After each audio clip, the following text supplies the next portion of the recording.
গ্রামের এক মাঠে কৃষক রফিক এবং সুলতানের আলোচনা হচ্ছে।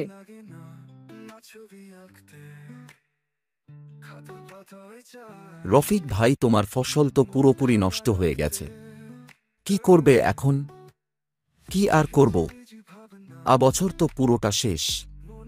বন্যার কারণে সব শস্য মাঠেই নষ্ট হয়ে গেল। এখন ঋণের কিস্তি কিভাবে দেব বুঝতেই পারছি না।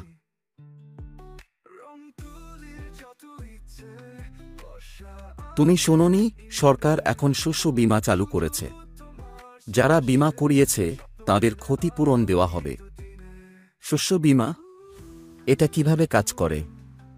শোনো, শস্য বীমা হলো এমন এক সুবিধা যেখানে তুমি যদি প্রাকৃতিক দুর্যোগের কারণে ফসল হারায়, সরকার তোমার ক্ষতিপূরণ দেয়। আমি নিজেই করেছি এই বীমা।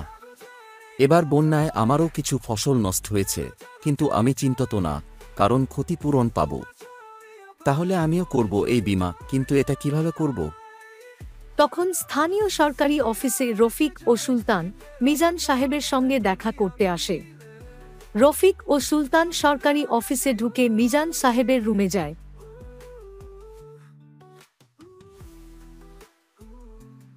আসসালামু আলাইকুম, কেমন আছেন আপনারা? কিভাবে সাহায্য করতে পারি? মহাশয়, আমার সব ফসল বন্যায় নষ্ট হয়ে গেছে। শুনলাম সরকার শস্য বীমা চালু করেছে, তাই বীমা করতে এসেছি। হ্যাঁ, সরকার এখন শস্য বীমা এবং বন্যায় ক্ষতিগ্রস্ত চাষিদের জন্য এককালীন সাহায্যের ব্যবস্থা করেছে। বীমার জন্য আপনাকে কিছু কাগজপত্র পূরণ করতে হবে। যদি আগে থেকে বীমা করা না থাকে, তবুও সরকার বিশেষ এককালীন সাহায্য দিচ্ছে। কি কি কাগজপত্র লাগবে স্যার?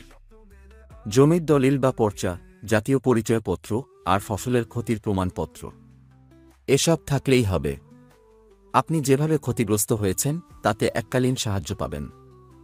আমি তো আগেই বলেছিলাম, সরকার আমাদের সহায়তার জন্য আছে। নাসিমা আপার সঙ্গে রফিক সুলতানের আলোচনা হচ্ছে। রফিক ও সুলতান গ্রামের এক প্রান্তে হাঁটছে। এমন সময় তারা নাসিমা আপার সঙ্গে দেখা হয়, যিনি গ্রামের চাষির অধিকার নিয়ে কাজ করছেন।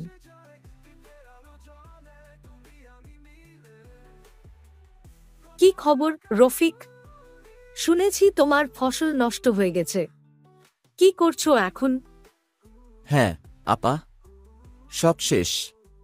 তবে সুলতান ভাই এর মাধ্যমে শুনলাম শস্য বীমার ব্যাপারে, তাই এখনো আশা আছে।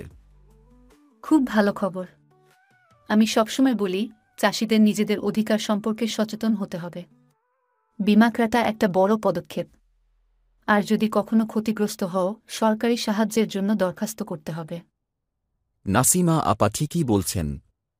আগে আমরা এসব কিছুই জানতাম না, কিন্তু এখন দেখছি কত সুযোগ পাচ্ছি। তবে মনে রাখো, শুধুমাত্র বীমা বা সাহায্য সবকিছু না। নিজেদের সংগঠিত হতে হবে, যাতে সব চাষি এই সুবিধা পায়। অনেক জায়গায় এখনো চাষিরা জানেই না যে তাদের জন্য এমন সুবিধা আছে। ঠিক বলেছেন আপা, আমার গ্রামের অনেকেই জানে না। আমি ফিরেই তাদের বলবো। রফিক, সুলতান এবং অন্যান্য চাষিরা এক মাঠে জড়ো হয়েছে। নাসিমা আপা তাদেরকে বলছেন, সকল চাষিদের বলছি, আমরা যারা এই মাটিতে ফসল ফলাই তাদের অধিকারও আছে। সরকার আমাদের শস্য বীমা চালু করেছে, যাতে আমরা দুর্যোগে ক্ষতিগ্রস্ত হলে ক্ষতিপূরণ পাই। তবে আমাদের নিজেদেরও সচেতন হতে হবে, বীমা করতে হবে এবং সরকারি সাহায্য নিতে জানতে হবে। ঠিক বলেছেন আপা, আমি আজ থেকেই বীমা করব আর সবাইকে জানাবো। হ্যাঁ রফিক ভাই, এবার থেকে কোনো বন্যায় আর তোমার ভয় নেই। একদম ঠিক। আমাদের নিজ দায়িত্ব নিতে হবে এবং সংগঠিত হতে হবে। তাহলেই আমরা বন্যায় সামলে উঠতে পারব। আর সরকারও আমাদের পাশে আছে। যে কোনো সাহায্য এর জন্য আমরা সবসময় প্রস্তুত আছি।